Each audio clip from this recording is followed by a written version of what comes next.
Hello and welcome to this special episode of Tech Today. My name is Aayush Ailawadi and I wanted to start off by showing you a video that's been trending on the internet all week. Have a look.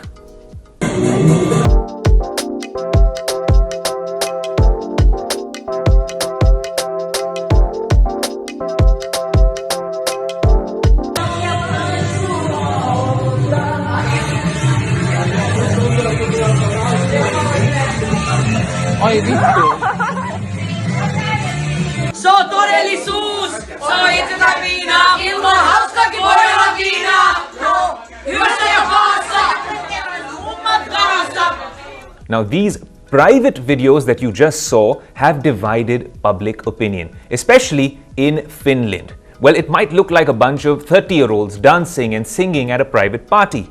But the protagonist in these videos is Sanna Marin, the Prime Minister of Finland. In fact, she's the youngest Prime Minister in the world and has been facing flack for these leaked videos. Finns are asking what level of revelry is appropriate for a Prime Minister. The debate online seems to revolve around the Finnish PM and whether Prime Ministers or world leaders have the right to party. As millennials in India, though, I think the question we ought to ask is, should public figures, influential personalities, be allowed to have some downtime to really unwind? Should they be judged for what they do after they've checked out of office? And the larger question, shouldn't we all be focusing on work-life balance? Or is that a myth in the midst of the hustle culture we have all popularized on social media? To answer these questions, I'm joined by Kanika Tekriwal, founder and CEO of Jet Set Go, and Rituparna Chakrabarti, co-founder and executive vice president at Team Lease Services. Guys, thanks so much for joining us on Tech Today. Kanika, I'd like to start by asking you, you're such a young achiever yourself. You're in the premium luxury aviation business, and that entails a jet-setting lifestyle quite literally. Have you ever felt like you're being judged for your lifestyle whilst working and then in the after hours as well? Have you ever faced something like this? I think it happens constantly.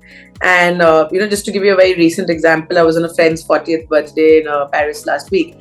And, I was consistently asked by a lot of colleagues, elder colleagues, and by family, etc., that, is it okay to be posting these photos on social media? Is it okay to be traveling? How are you managing work? I mean, no one knows what happens behind the scenes, right?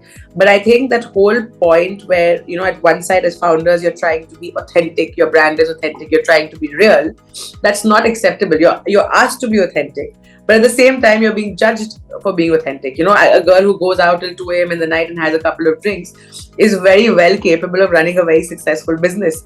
And I think it's, time we accept that and see it. I think it's, especially in India, I think it's a constant debate and, it's prevalent through and through, whether it's for founders, whether it's for people who are working. I mean, Ritu would be able to justify that more than me with her experiences at Team Leads. Absolutely. Kanika, it's not just in India. Clearly, this is a raging debate all over the EU as well, all over the West, because now the hashtag is solidarity with Sanna Marin, and we have so many young ladies who've been putting out social media posts, really, with their downtime and unwinding and dancing and singing and saying, hey, this is something we can do as well, and we can run successful businesses, like you said, and even countries in Europe. Ritu, is that something that you've come across over the past few years as well, that society largely is judgmental about these things? Of course, I think society is always judgmental about these things, and higher we put people on a pedestal, more we seem to gain the right to judge. So, and I think that's holds good all across India, and particularly India, to be honest. I think whether it really doesn't matter who you are, and I think this is a gender agnostic phenomena in my mind.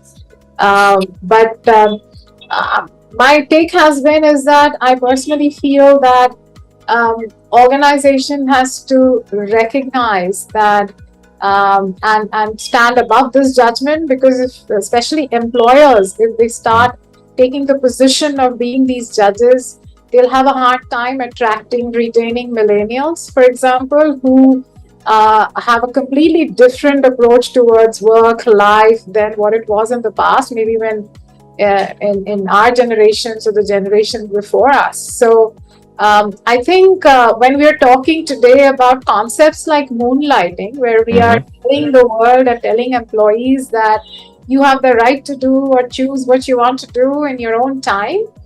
I think in the same breath, we should be able to allow employees to express themselves and do whatever they choose to outside of workspace. And of course, and as individuals, I think we know that we are being judged, but I don't think we should let that affect us, and be able to make choices which is in line with our own satisfaction or what we want to achieve in life. Yes, there are certain, decorums, there are certain do's and don'ts. There will be certain lines that we can't cross, especially if we become a public face. Because a lot of people are watching us, a lot of kids, youth are watching us, and as long as we are conscious about it, I think it should be good. And to be honest, I'm one of those supporters of the Finnish Prime Minister. So, Ritu, that's interesting because I know consulates ask for our social media handles. Universities track it as well for students applying to those particular schools and colleges. Are Indian corporates doing the same? And if they are, where do we draw the line? oh, absolutely. I think I'm not sure that some of these criteria with some organization, and to be honest, Ayush, it's not all organizations. True, that's true. That there is a certain cross-section of employers who are who probe and who really are very eager to know more about you beyond what's there in your resume. But I think they are being forced to kind of change their filters, in the sense that given that more and more we are realizing the importance of emotional intelligence of our employees and our workforce, demonstration of that emotional intelligence and an expression to it, if it doesn't cross the line of ethics or being a good citizen, I think organizations will today be compelled to overlook some of those aspects. Otherwise, the talent pool is going to increasingly look very, very limited, and that's not a good sign. And to be honest, I don't think anybody has a right to peep into what somebody does in their personal space. So the real question is work-life balance a myth, especially in the midst of this hustle culture that we're all seeing all over social media, influencers talking about how you need to hustle in life and stuff like that. Is there something like work-life balance for India's millennials, or is it just a myth? Coming from personal experiences, I think I've come to the conclusion there is nothing called work-life balance anymore. And, I say this with a lot of shame because as a founder, as a CEO, one of my roles is to enable my team and ensure they have, some resemblance of a work-life balance. But I think having learned from my personal experience, I'm running an aviation company where the top 1% of India are your customers. They call you at 6 a.m. in the morning. They call you on Sundays. They call you on Saturdays. And you have to answer your phone, otherwise the clients are no longer going to be with you. I've had a customer who's, I think, given me a showdown for not answering my phone at 11:45 in the night. He has the audacity to call me and say, Karika, I've given the flight to someone else. But, and that's the kind of pressure you're living in, unfortunately.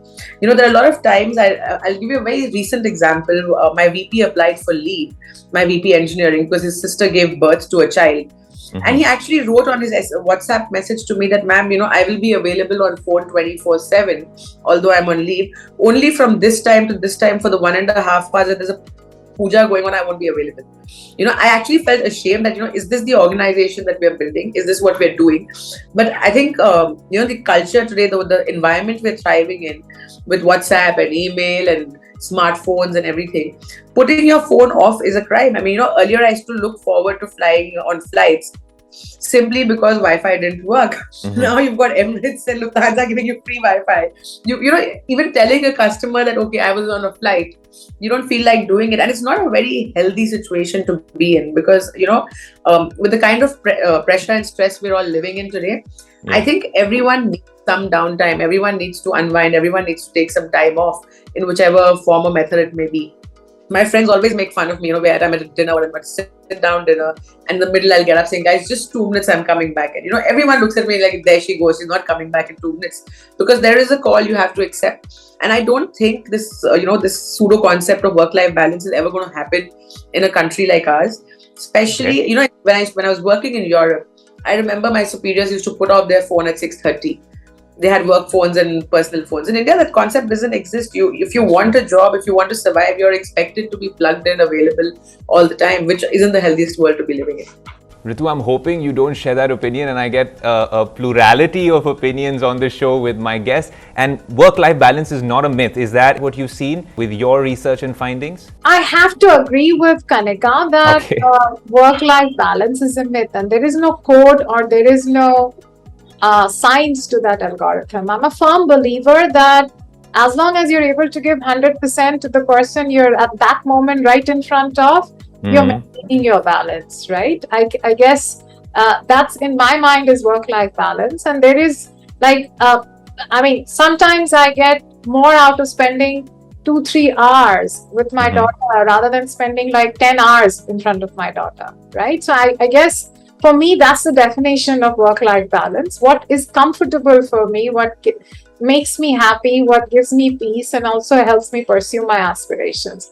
But there is one thing I have to call out, Aayush, is that right to what I want to do in my personal time cannot really be equated to my right to social media hangouts. I think a lot of people think that my expression of what I do in social media is essentially what life is all about. I'm not a big believer in that, because I do believe what we see in social media is essentially exponentially much bigger or made to be look much more glossier than what it really is, and sometimes it ends up coloring our own views about the world. So I do believe big time that kids, youth, myself, I have a right to what I do in my free time without feeling judged all the time. But that doesn't essentially mean I'll have to pour my heart in social media. So I think there's a difference between the two.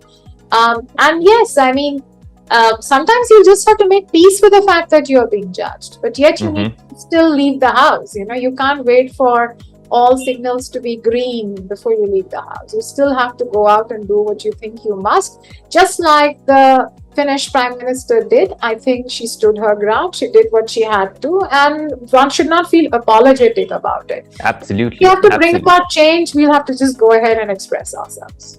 That's so true. In fact, even during the pandemic, she faced a lot of flack for being out and about, and she apologized even this time, though she had to be apologetic about it because she had to end up taking a drugs test.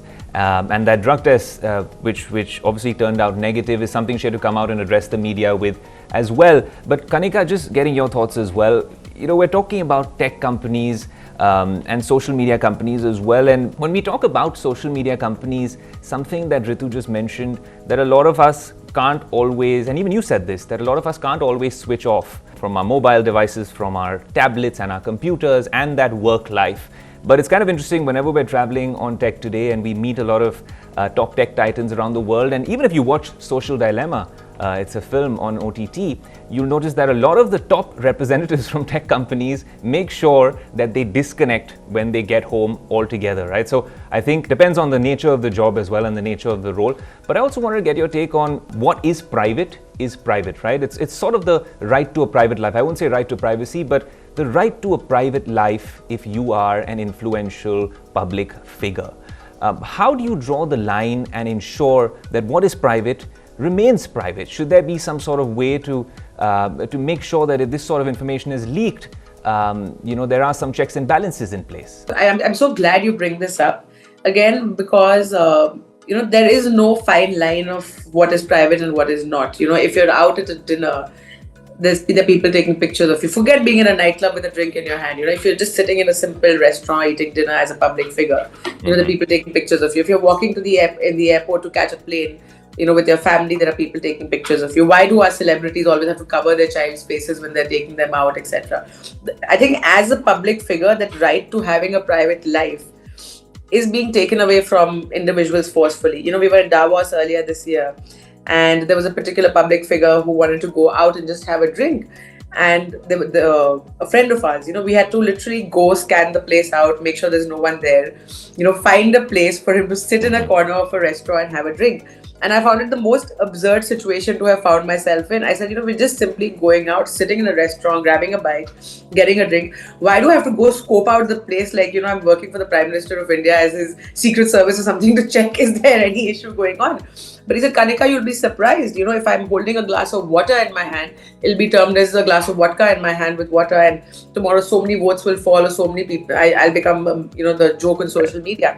So what's happening, I think, is not surprising. And I think as individuals, as human beings, as a society at large, we need to take a stand that people do have a right to a private life. How would a normal person like their personal life being splashed across the internet? And it's the same way. I mean, if she's doing an excellent job as the Prime Minister of a country, does that mean that she cannot go out in the night and have a drink? Or the same goes with our Prime Minister. I mean, does he not have the right to a private life? I think the only difference is, from what I've seen from my experiences in Europe, public figures in the government lead a very different life to public figures in the government in India, where they've got entourages of security and people and guards, etc. Whereas in Europe, they're more normal, and you have prime ministers of certain countries cycle to work and stuff like that. So I think that's the biggest difference, right? I mean, in certain countries, you give public figures a right to private life. In certain countries where people have chosen to live normal lives, they're just not being allowed to do so.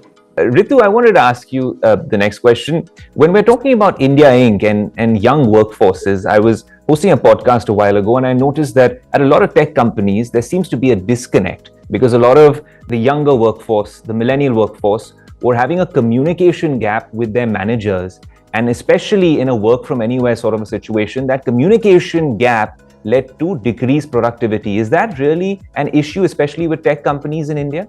This is a problem which is also being seen by the academia with their students as well. So essentially, this probably is a classic scenario of generation gap. Essentially, the way millennials absorb information, communicate, comprehend, wants to be understood, is something that is not being able, the managers or the senior leaders or sometimes the teachers, professors are not able to acquaint themselves with. So I think there is definitely a problem on that front, because we are used to a society which is, for example, is very hierarchical, let's just say. There is always a concept of, used to be a concept of seniority and who's a junior in a workplace. I think with millennials, all of this doesn't work. They have a very different view. They don't like working in complex org structures. They don't like working in silos where they will just do what they're asked to do without asking questions. They typically have a lot more curiosity. And they feel they've grown up in an environment, they've grown up in families, they have grown up in schools where they are encouraged to ask more questions, and sometimes that becomes a challenge, even the communication process. So I think it's very important for managers not expect the millennials to change according to how they perceive the world. So it's important for managers and professors and teachers to adapt to how millennials absorb and communicate. So I think if once we are able to bring ourselves down from that pedestal, we'll be able to do a much better job understanding them. Very interesting, Ritu. Kanika, just as a parting question, it's kind of fascinating how the ultimate panacea for some of us millennials seems to be living a digital nomad lifestyle. When we see it on social media, it seems amazing. So many travel creators and influencers, and they're all traveling the world and making content, and so many people working out of Bali, working out of Goa. And this is a post-pandemic sort of a phenomena that we've seen develop. Is that something that you're amenable to when you're running a young startup with this work from anywhere lifestyle? That's something you guys are cool with? I think, Ayush, we're very, very cool with that. And in fact, to attract the best talent today, you have to enable such an environment. I mean, the best results we've seen from people are when they are in places where they're comfortable. So, right now, apart from our pilots, engineers, ground staff, of course, anyone who's joining the team, we're giving them the option of being able to work from wherever. We've, in fact, as a company, come up with separate policies for people who are not who are working remotely, and we've seen productivity go up. We've seen great outcomes, and I think ultimately the only way to enable work-life balance is letting people be, right. Let them thrive from where they can survive, instead of pulling them out from a beautiful, peaceful forest and putting them in a polluted city like Delhi. I think, and I think bigger organizations will also have to adapt to it. Ultimately, at the end of the day, it's about attracting the best talent, right? To attract the best talent, you have to keep up with the world and adapt and change the way you're required to. Thanks so much for such a fascinating and candid chat. I think we've covered a lot of ground in this conversation, and I shall sign off for the day on that note, hoping for some work-life balance myself. Thanks so much for watching. Goodbye for now. If you like the video, do like, comment, share and subscribe.